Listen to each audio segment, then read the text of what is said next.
Je reçois à présent Marie-Amélie Le Fur, présidente du Comité paralympique et sportif français. Bonjour, merci d'avoir accepté notre invitation. Bonjour. Vous organisez ce samedi une nouvelle édition de la journée paralympique. Vous rejouez un peu la magie des JO, c'était trop tentant. Effectivement, je crois qu'on fait perdurer au travers de cette 3e journée paralympique la magie des Jeux, des initiations parasport, des rencontres avec près de 80 athlètes, une programmation aussi culturelle et musicale et un temps de célébration pour retourner dans l'émotion et le bonheur des Jeux. C'est un moment festif avec le public. Un moment, effectivement, c'est vraiment l'enjeu de cette journée paralympique, c'est de donner à voir, de donner à connaître, d'être proche du public français, francilien. Voilà, donc on est sur la 3e édition. Vous pourrez découvrir le parasport, vous initier et vivre un moment immersif sur les émotions et la dimension paralympique. Et c'est ouvert à tout le monde. C'est ouvert à tout le monde. Ce sera à la communale de Saint-Ouen de 10h30 à minuit. Comme je le disais, avec une programmation sportive et en soirée, une célébration des athlètes de Paris 2024. Également la présence de notre délégation qui jouera les Jeux en mars pour Milan 2026. Et toute une programmation culturelle parce que voilà, on aura à cœur de faire la fête et de faire vibrer les valeurs du parasport dans la nuit. Quelle est la dynamique aujourd'hui pour le paralympisme à un an des JO? Quel bilan faites-vous? Alors nous, on a un véritable héritage effectivement en termes de dynamique, de notoriété, de visibilité des Jeux paralympiques, des athlètes paralympiques. Et je pense qu'on a tous un souvenir de ces Jeux paralympiques, des émotions qu'ils nous ont transportées. Et on a aussi une dynamique de transformation qui se perdure au niveau national, dans les territoires, ce qui nous permet chaque jour d'offrir plus de sport, plus de parasport aux personnes en situation de handicap. Il y a un progrès au niveau du maillage territorial, par exemple? Il y a un progrès qui n'est pas encore à hauteur de ce qu'on devrait être. On va passer le cap des 3% qui sont de clubs qui sont référencés dans le HandiGuide, qui sont voilà ceux qui se disent para-accueillants pour les personnes en situation de handicap. On a une ouverture d'esprit, on a une meilleure compréhension des collectivités, de la façon de mener une politique publique. On a une vraie transformation des fédérations, mais il faut qu'on change d'ampleur, il faut qu'on change d'envergure, et c'est vraiment la dimension que nous on veut atteindre dans la perspective des Jeux de 2030. Et qu'est-ce qui manque? Qu'est-ce qu'il faut améliorer? Par quoi faut-il commencer? Il faut agir en fait sur une multitude de freins.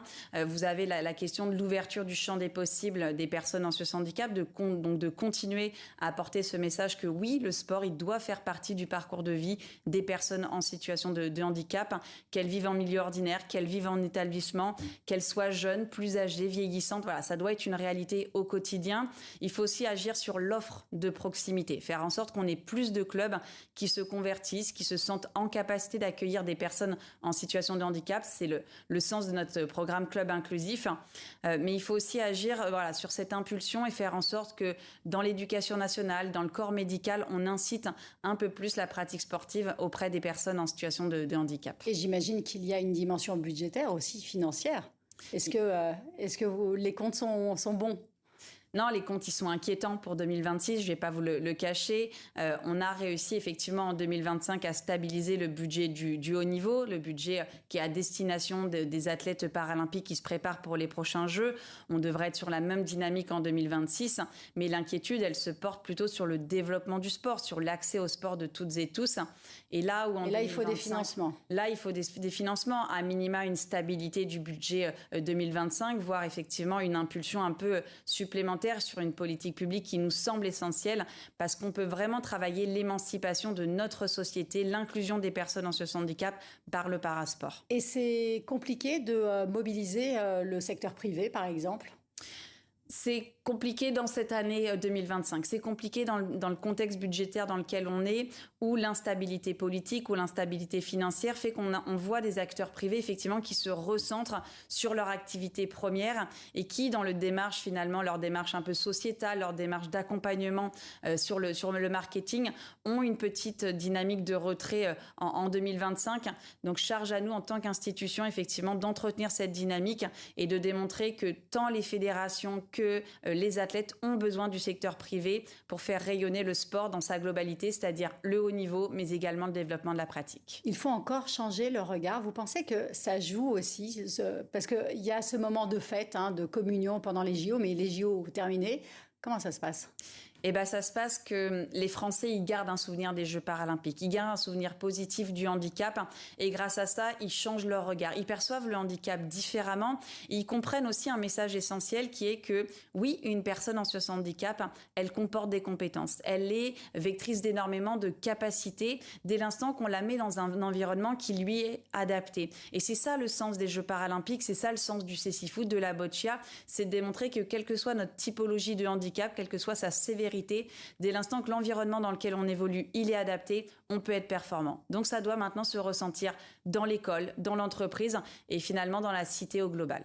Alors vous-même, vous avez été triple championne paralympique. Comment accompagner ces athlètes une fois la carrière terminée?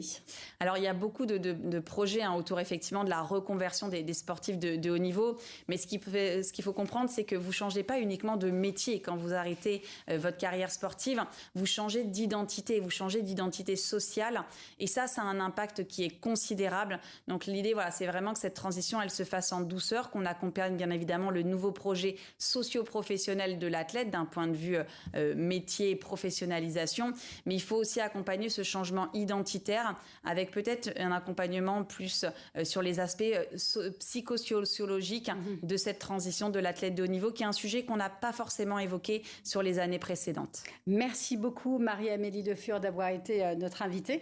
On vous souhaite une très belle journée paralympique. C'est ce samedi à Saint-Ouen pour ceux qui s'y trouvent. Voilà, merci.